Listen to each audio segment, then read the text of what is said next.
ce beau sourire. Non mais Elisabeth, elle a vraiment l'air si heureuse à chaque fois qu'elle fait un 49.3. Ça fait plaisir, hein. Bon, on a parlé de ça dans un short aujourd'hui, alors on va se concentrer un peu plus sur l'international. Salut à tous et bienvenue dans l'Actu Réfractaire. Aujourd'hui, on est le 28 septembre et c'est parti pour votre quotidienne.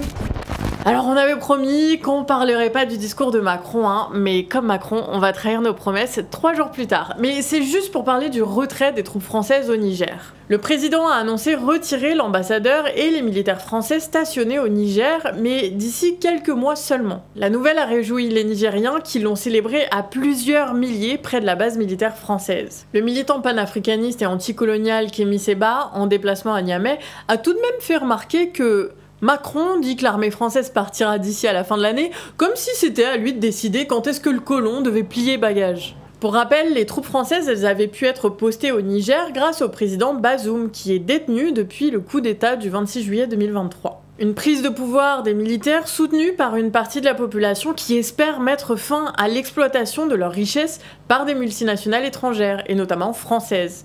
L'État français, avec la CEDEAO, a menacé d'une intervention militaire pour rétablir l'ordre constitutionnel. La nouvelle du retrait français a d'ailleurs ramené la question du côté des États-Unis, qui ne se sont pas encore décidés à retirer leurs 1100 hommes postés au Niger. L'intervention militaire, elle a pour l'instant été écartée, mais des sanctions importantes frappent le Niger, et surtout sa population qui est déjà meurtrie par une pauvreté parmi les plus sévères au monde. Les frontières ont été fermées de l'extérieur et les relations commerciales sont interrompu. Ce qui met donc à mal l'économie du pays, mais aussi l'aide humanitaire qui est bloquée. La Banque mondiale, elle a suspendu ses aides financières qui étaient tout de même de 1,5 milliard en 2022 et plusieurs dizaines de containers de l'UNICEF sont bloqués actuellement au Bénin. Le blocage de ces aides, il n'est pas anodin, alors que 400 000 enfants sont pris en charge chaque année pour malnutrition par Médecins sans frontières, et où 3,3 des 25 millions d'habitants vivent en insécurité alimentaire très sévère. La France et l'Allemagne ont rejoint la Banque mondiale dans leur suspension d'aide financière, et le Nigeria a cessé de fournir de l'électricité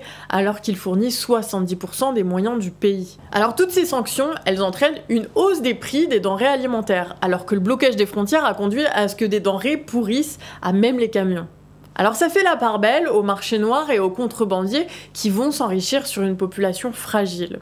Comme en Irak, au Venezuela, en Syrie, en Iran, à Cuba, ces sanctions elles sont régulièrement menées par les États-Unis et l'Europe pour faire pression contre des gouvernements ennemis. Un chantage à la misère assez peu efficace en réalité. Surtout que le Nigeria et le Bénin perdent beaucoup d'argent avec ces sanctions, alors pas sûr que ça tienne longtemps. Pour rappel, un blocus est un crime de guerre, dénoncé par plusieurs ONG. Le Premier ministre nigérien se dit confiant et veut prouver qu'un État peut surmonter les pressions occidentales. Et ces sanctions, elles donnent une belle opportunité à la Russie pour se faire de précieux alliés et exporter sa surproduction de blé. D'ailleurs, Poutine, il est même prêt à discuter de la possibilité d'exportation de céréales ukrainiennes via la mer Noire à la suite d'une conférence avec Erdogan, mais pas sans condition. La Russie s'est retirée des accords céréaliers avec l'Ukraine qui permettaient un export par le détroit du Bosphore dans la mer Noire, alors que 90% des exportations céréalières ukrainiennes passaient par là. Poutine y revendique la possibilité pour la Russie de reprendre des exports pour permettre à l'Ukraine de le faire. En attendant, l'Union européenne elle a mis en place un corridor de solidarité afin de permettre malgré tout les livraisons ukrainiennes vers l'Afrique du Nord et le Proche-Orient. Mais ces corridors connaissent des fuites, puisque l'Ukraine a multiplié par 6 ses ventes vers l'Europe. Et même, ils déséquilibrent les producteurs d'Europe de l'Est qui alimentaient auparavant l'Europe. C'est ce qui a poussé la Pologne à fermer ses corridors le temps de négociations, rejoints ensuite par la Hongrie, la Bulgarie et la Slovaquie. Poussés par leur population déjà fragile, ces États n'ont eu d'autre choix que de la jouer à la manière forte.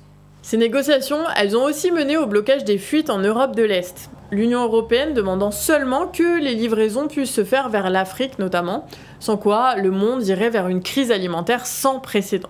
Cependant, la Pologne n'est pas encore totalement remise de ces incidents, puisqu'elle a annoncé stopper les livraisons d'armes à l'Ukraine et investi massivement dans son armée et son équipement, avec le soutien des États-Unis afin de devenir la première armée d'Europe.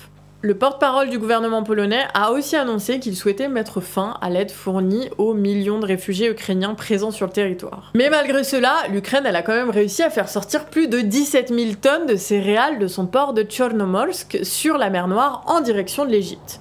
Le blocus russe ne tient donc plus si fortement, indiquant peut-être une atténuation du conflit. Et pourtant, les conflits se poursuivent sur le terrain militaire. On en tient pour preuve les frappes menées par l'Ukraine près de Saint-Pétersbourg. Alors ces attaques ont amené à des coupures d'électricité dans tout un quartier de la ville ainsi qu'à l'aéroport.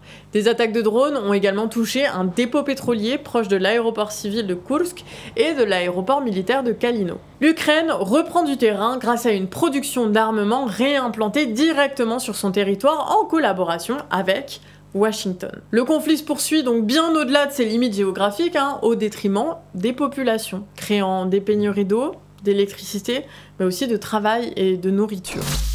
Bon, et sinon, le ministre de l'Éducation russe Alexander Bougaïev a eu la brillante idée d'envoyer des écoliers en excursion, ou ça, dans des usines. Soucieux du manque d'engouement pour l'industrie auprès des jeunes, le gouvernement russe va donc leur faire découvrir que l'usine n'est pas comme à l'époque. C'est désormais une industrie de pointe. Et oui. Alors dans un pays en guerre, le message il est clair, pour les jeunes russes, il n'y a que deux choix, l'usine ou l'armée. Après, les dirigeants russes ont peut-être été inspirés par le président français qui veut envoyer les élèves de 5e faire des mini-stages dès cette année et contraindre des lycéens à faire le SNU sur du temps scolaire.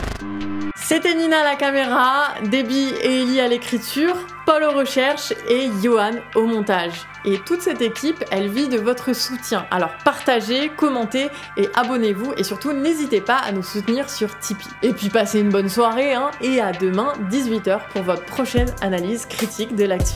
Ciao!